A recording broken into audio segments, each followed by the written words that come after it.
and welcome to another Monday mindfulness meditation. And welcome to those of you who might be new here. I'm just looking to see who all is in the room, in the circle, in the temple, as we like to imagine ourselves. Yeah.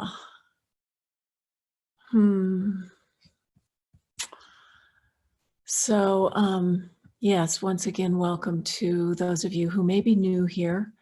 In the new year, I plan to do a kind of regular beginning anew session so that those of you who are new can have a better introduction to the practice that we're doing and feel like you know what's happening and how to be here in case there's any questions about that.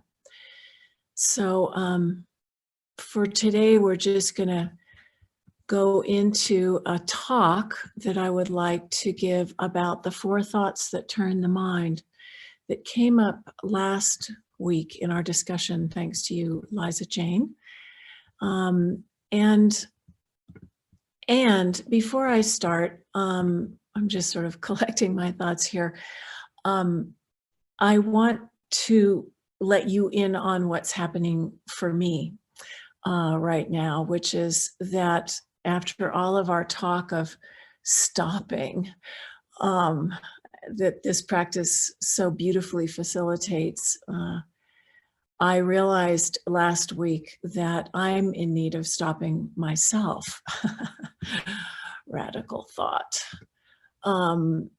And I've had just this incredible, thank you, Ruthie. I've had this really busy, active time this year, pouring my heart into all of these courses and retreats and calls and teachings and podcasts and interviews and and practice groups. And it's been really wonderful, truly just so enriching and such a great joy to do. And also to witness the flowering of so much goodness in our circle and also in the groups like Tara Gaia and others that are going on within the context of the Gaia Mandala Sangha. So I feel like these practices are really doing what they're supposed to do. And that feels so great. It's been an amazing year, truly, even in spite of COVID. Even in spite of COVID, there's been such a sense of coming into alignment and coming into this prayer for collective awakening and global healing that is the work of our times, and that these practices are really facilitating that. So I looked at my calendar last week and I saw that for the next 3 weeks, 3 Mondays, I have a conflict, which is that the next Monday is the new moon, the 14th, which is the time that we gather every month for the Earth Treasure Vase Stewardship Council. And it's a very core group of this whole Gaia Mandala that meets on the new moon. And then the next Monday is the 21st, which is the solstice. And we all know that that is both the new moon and the solstice are incredibly powerful astrological moments of this year. And I'm committed to making a pilgrimage to the cave at the center of the Earth Treasure Vase Mandala here in northern New Mexico with all the treasure vases to kind of give them as much juice as we can for what's ahead and as we enter this new era that this solstice really represents, and to connect with the ceremonies at Uluru that Maggie, you have been bringing to our attention, and also to be in ceremony with a number of the other Earth Treasure Vase stewards who are working with treasure vases and will be specifically working with them at that time.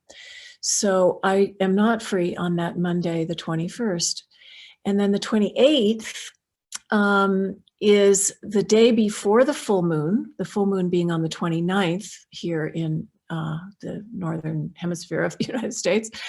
And it's 2 days before my 65th birthday, which feels like a huge, crazy milestone in my life. And I don't usually give too much attention to birthdays, really, but somehow 65 feels absolutely enormous and a real marker. And I'm gonna cry. Just admitting it, it's anyway. So on the full moon of the December 29th, my birthday's on the 30th. And on the 29th, I'd like to do some kind of a special celebration with everyone in this global community. So I'm letting you know so that maybe if you can, you might like to be there. I don't know what we'll do, but I just feel like it's a moment. And so to do Monday mindfulness, full moon, birthday, all three right there is just too much. And at 65, I've finally decided that it's getting to be time to not layer too many things into the moment. Thank you. Maybe some of you can relate. I can't do what I used to be able to do. My energy is just not the same. It's really wild. So, so what that means is that for this next 3 weeks, we won't be meeting. And then I looked more deeply and I realized that on Wednesday, I'm getting my manuscript back from my editor. And I really feel that I would very much like to take the month of January for my book. And I'm going to do that. So I beg your pardon. I'm going to bow out for what will end up being the next almost 2 months from our gatherings here. And I will totally miss you. And I feel like we have laid the groundwork very, very beautifully for everyone to be able to practice on their own.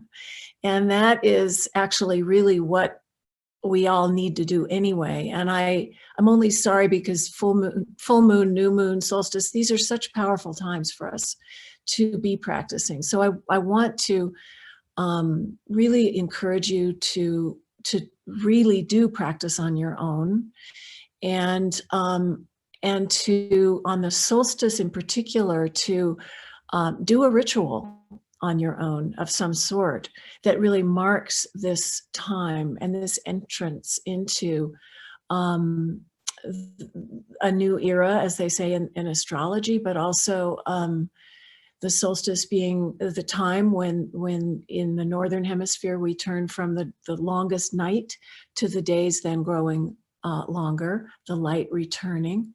This Southern Hemisphere, it's the opposite. It's a very powerful moment, and there are all of these ceremonies taking place because of the astrology that we can align ourselves with to really move forward into our new year with awareness.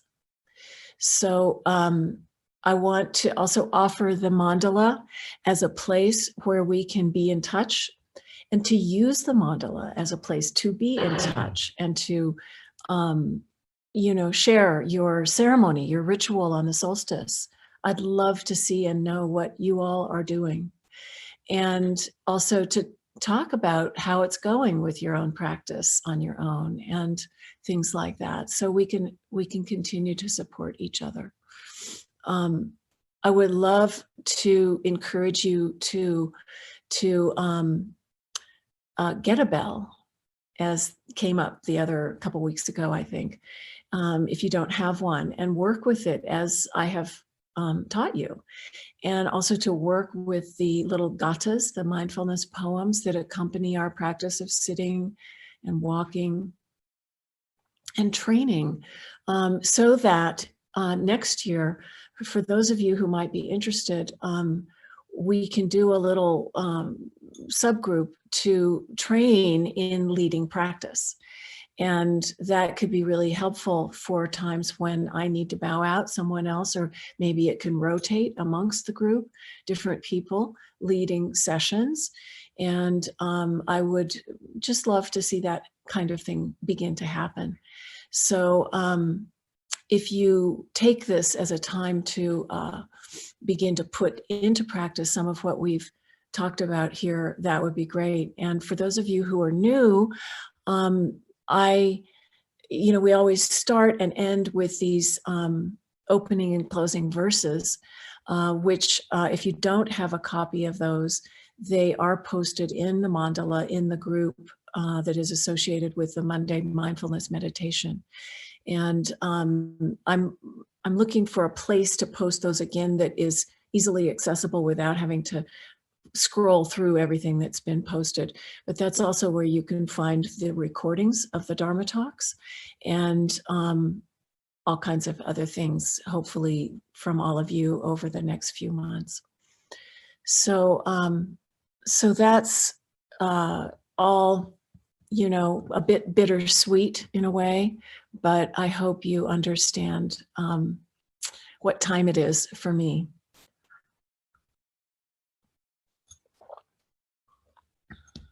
Thank you. It's been 31 weeks since we started this, because I've been keeping track of which week, and we haven't met every single week, but and actually that's another thing is I think it's probably going to work better for me to do every other week than weekly, unless there's others in the group who might like to rise to the occasion and fill in. We can talk about that next year. But given all the groups that I'm leading, it does become a little bit much after a while. So thanks for your understanding on that. And every other week actually feels really good to me. I hope it feels good to you too. So, okay, good. We'll be in touch. I'll send out emails about all of that. And again, I keep thinking of you who are new and wanting that kind of regularity. And I'm so sorry to be changing this right as you're coming in, but I hope you'll understand and come back at another time later in the next year. So breathing in and breathing out and letting all of those considerations settle down. And thank you again for your understanding. So this notion, this concept of the four thoughts, which are part of the opening verses that we will do formally in a minute when we start the practice, are a very traditional way of beginning a practice of meditation or Dharma contemplation, invoked often, maybe always in the Tibetan tradition as a way to begin. And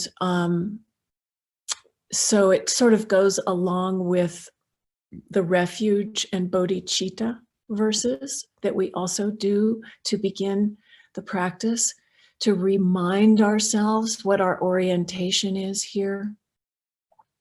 We talked about refuge quite a lot recently, so if you haven't heard that, you can go back in the mandala and find the recording or onto the YouTube channel where those are all posted, and review that. But the four thoughts are really about turning our minds towards the Dharma. Why do we want to practice? We remember these four thoughts that are affecting our lives all the time and are really the kind of reminders that keep us on the path of awakening. So it says in the text, that we read from, this precious human form is difficult to obtain and embodies opportunities and resources. Give me the energy to realize its potential. So this is talking about the, as they say, traditionally, the freedoms and favorable conditions of this human birth that are actually, if you think about it, really hard to obtain. We don't come across a precious human life easily. We're very, very lucky to have arrived at what we call a precious human life, which is different actually from a regular human life, because what makes it precious is that we have encountered the Dharma. We've come across the teachings.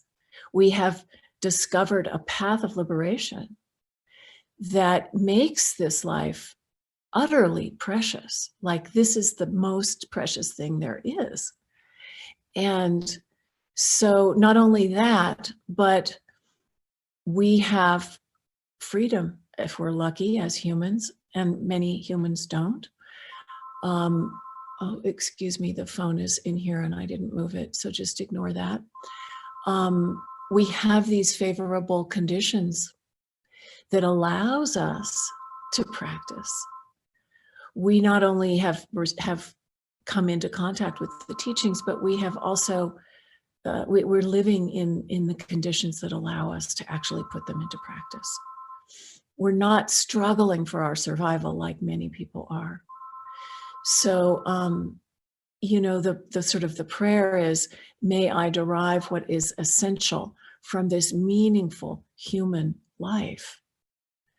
Really understanding that this is, it's a precious opportunity. And it says, give me the energy to realize its potential, the potential of this life. That phrase, give me the energy, is a translation by Ken MacLeod, who is one of my great teachers, a translation of what would normally be said as bless me. So traditionally it would say, bless me to realize its potential. He's saying, give me the energy for this, which I think is a really beautiful thing to understand, you know, that we're not passive here. I mean, there's something wonderful about blessings too, but that's a different thing. So, but let's think of it as energy, this blessing energy that gives us the capacity to take advantage of the situation. So the second phrase is, the ultimate foe, the Lord of Death, can come at any time. Give me the energy to live a life of no regret. So the first of the four thoughts is this precious human life, and its you know, favorable conditions that we are aware of having. The second of the four thoughts is that everything is impermanent and bound to die. And we remember that all of life's appearances are as temporary as a dream. We never know when our time will be up. We think we live forever, but in fact, we know we don't. And so actually I wanted to read this. This is a very good book by Ken MacLeod called Wake Up to Your Life. And he talks about these things in that book. And I was going to read this to you. Why, this is for you, especially Liza Jane. Why do we spend time thinking about impermanence and death? Contrary to the views of our culture, death is not the opposite of life. It is the end of life. As such, death is as much a part of life as birth is. When we ignore death, we cannot know what life really is, and therefore we don't experience it fully. Instead, we take what is transitory, money, fame, power, relationship, to be real and base our lives on achieving what cannot last. Happiness, wealth, fame, and respect. When we base life on what can be taken from us, we give power over our lives to anyone who can take it away. We become dependent on others and on society for a sense of well-being. We give our lives away to others and to what others deem to be important. We will all die one day, that much is certain. When and how, no one can tell. If we are vividly aware that death can come at any time, however, our attention goes into the actual experience of life, not into the effort to achieve some fame or fortune or, some other thing that we think is what we're supposed to be doing here. When we truly understand that everything is transitory, we see money, fame, power, and even relationships in a very different light. The hold of conventional notions of success and failure is broken. Living in the knowledge that every relationship we have is going to end, we take nothing for granted and savor every moment of our spouse, parents, or children. Meditating on death and impermanence frees us from the conditioning of culture, society, and upbringing, and brings us closer to life, closer to the mystery of being. I didn't mean that to be just for you, Liza Jane. It's I did want to ask what page that's on, because you yeah. read that book and I bought it, so I haven't gotten into it yet. Page 92. 92, thank you. Yeah.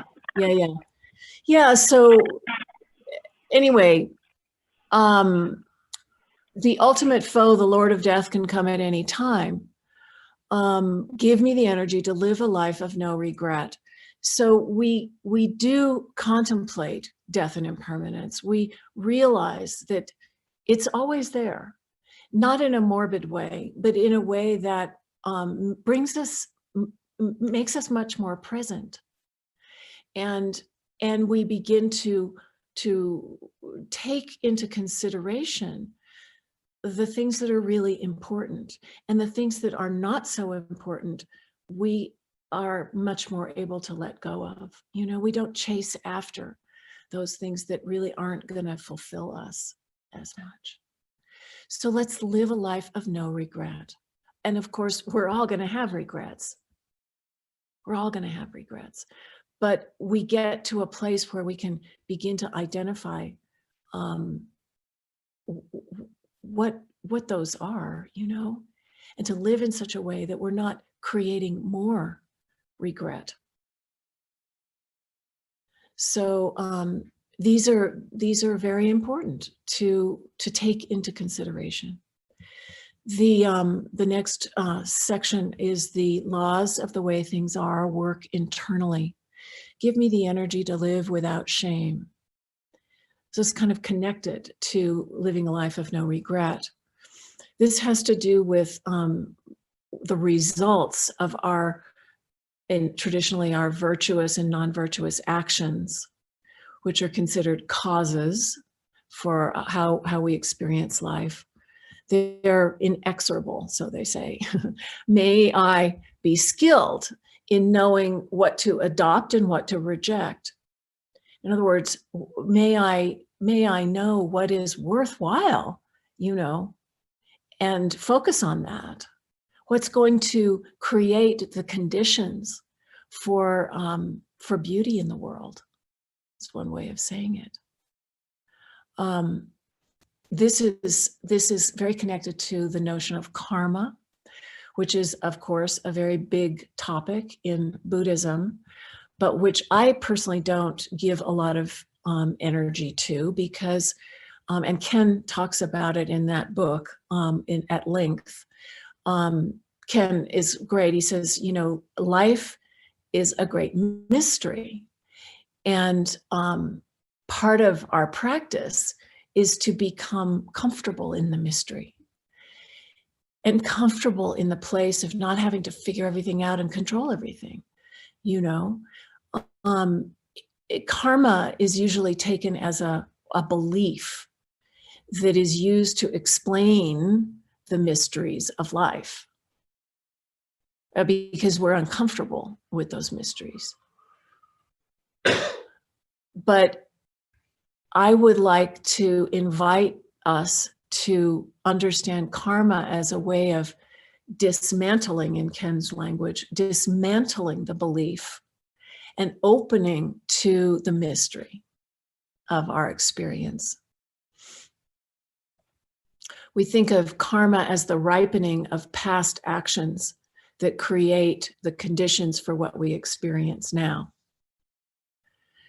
But when we interpret our lives in that context, it can really lead us to become very passive in our approach to life. Like, oh, well, that's just my karma, or that's their karma. You know, we're not really supposed to question established behaviors. And instead, we so often rely on the authority of beliefs instead of our own awareness and our own experience to help us to determine what's right and what's wrong. So Ken says the belief is the effort to eliminate the mystery by interpreting experience to accord with our conditioning. Whereas faith is the willingness to open to the mystery of life itself. So that difference between belief and faith, and that deep experience of the great mystery, and letting go of wanting things to be a certain way. It's our reactive patterns, our conditioning, our habits that create the conditions for us to experience what we do. So rather than think of it as like past lives, the karma from past lives, which again, that's kind of a whole nother conversation, but the experience of our own lives right now, and our reactivity that then results in things coming back to us, right? And when we can kind of like let go of that need for things to be a certain way, our reactivity immediately settles down. And when we practice, as we do, like in this practice of mindfulness, we can begin to see the patterns operating that keep us going around and around and around and creating more suffering, i.e. more karma.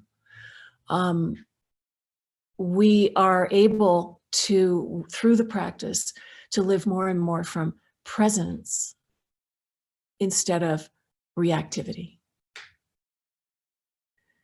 So this is a bigger conversation than we have time for today, but that's a beginning.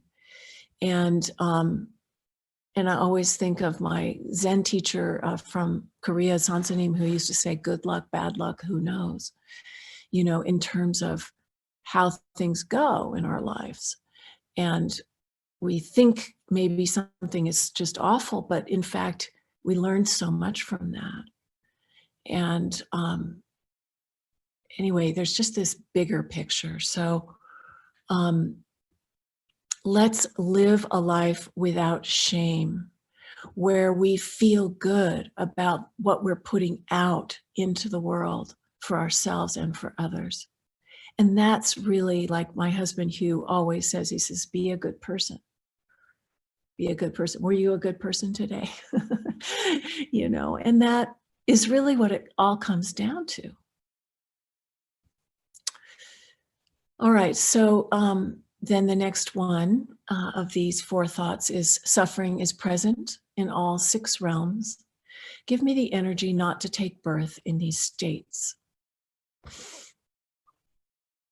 So this is talking about these realms of samsara, or cyclic existence,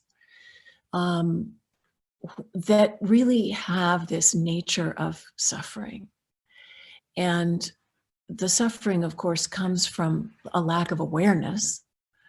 When we wake up, when we have awareness, we see what we do to create suffering. And that too is connected to the idea of karma. And it really has a lot to do with our attachment and our desire, our craving. We chase after these things that we think are going to fulfill us, but really only create more and more suffering. And so it says, give me the energy not to take birth in these states. Well, so what are these states? These states of the nature of cyclic existence, the realms of cyclic existence. Traditionally, we talk about the 6 realms, and the hell realm, which is the realm associated with anger and hatred. The hungry ghost realm, which is the realm that's associated with greed, the kind of greed that's never, ever satisfied.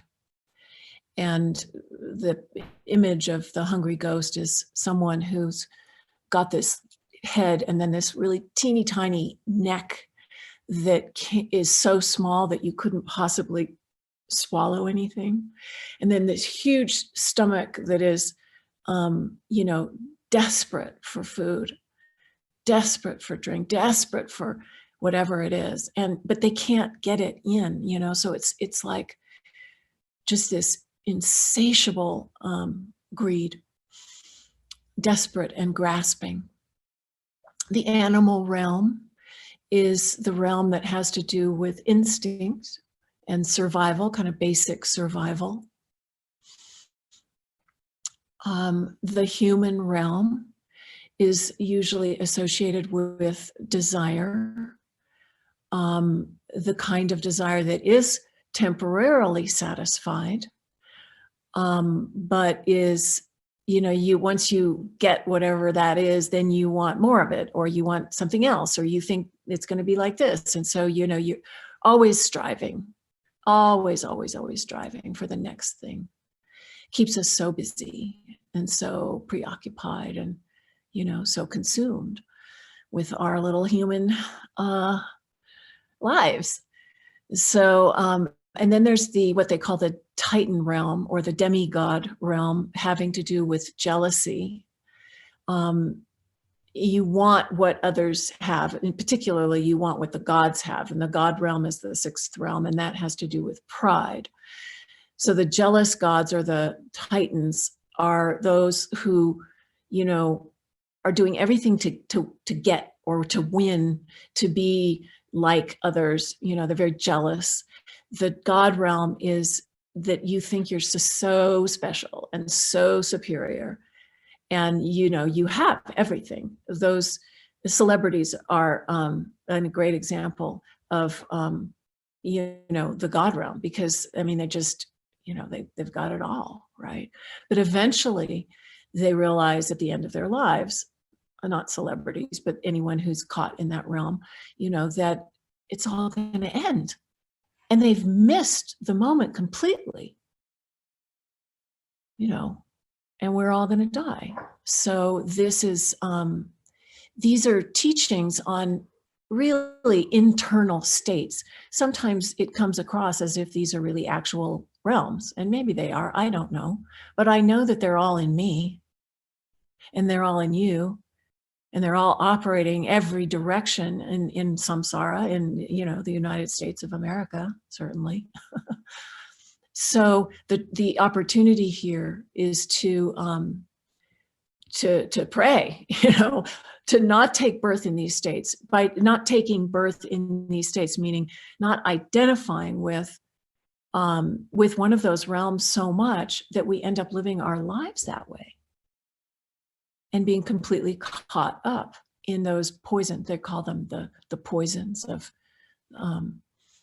anger and desire and pride and jealousy. These are considered poisons to the state of mind, the heart mind that we're cultivating.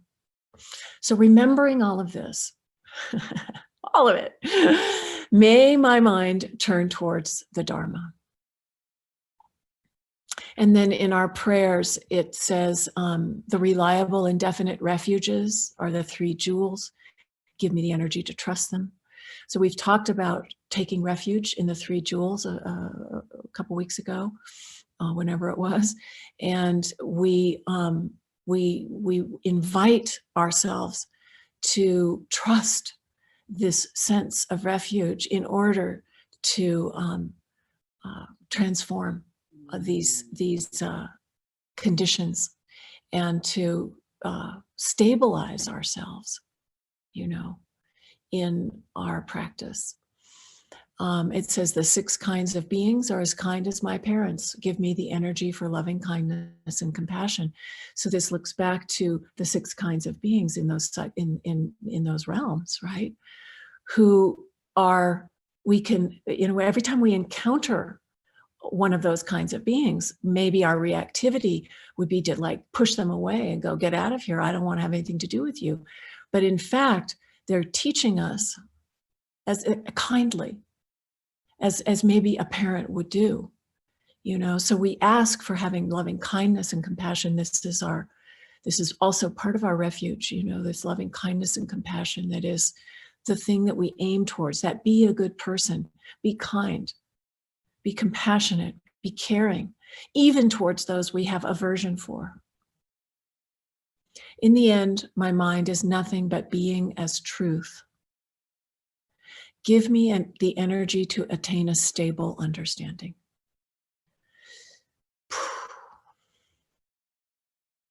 So in the end, there's all this busy stuff. But really, as we come more and more into a relationship to our heart mind through the practice, we realize that we are abiding. You remember we talked about abiding in those immeasurables, those qualities, like also the paramitas we talked about.